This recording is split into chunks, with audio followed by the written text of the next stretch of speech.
Good morning. I'm moving on, still on the same paper. I'm moving on to another fluvial landform. That is your delta.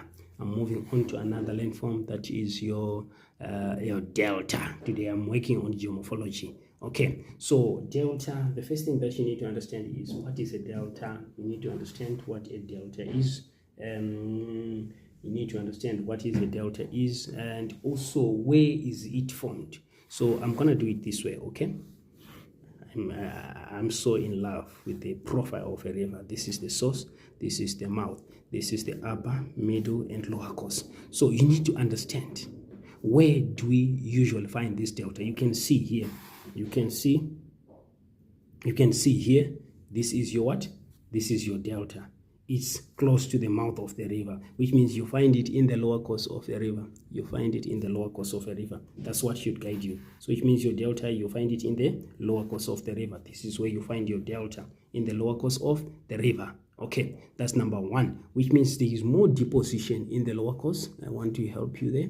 There is more deposition in the lower course of the river. So already you have an idea, where are you likely to have this delta? It's a depositional feature that is found in the lower course of the river. Okay, and also in terms of how it looks like, it's triangular. You can see it's a fan-shaped, like created through deposition of sediment at the mouth of the river. So you can explain it by describing what it looks like. It's fan-shaped, okay, and depositional feature that is found at the mouth of the river, that is the lower course of the river. Of course, these are some of the things that you can actually see. So what we have from this delta, we have got what we call the distributaries, which are the streams that are flowing away from the river towards the mouth. They do not rejoin to the mainstream. That's why we call them distributors. So when you talk about delta, please, we don't talk about tributaries, we talk about distributors, which are streams that flow away from the river towards the mouth of the river. It can be the sea, it can be the lake,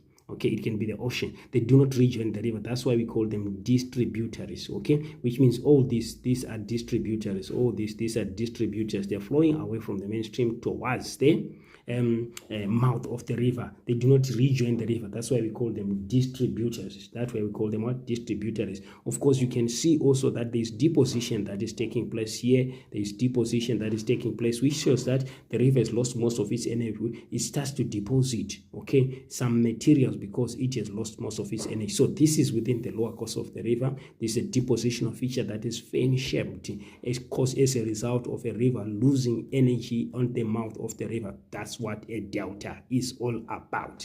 That's what a delta is. Okay, let's go through the question now. The first question reads,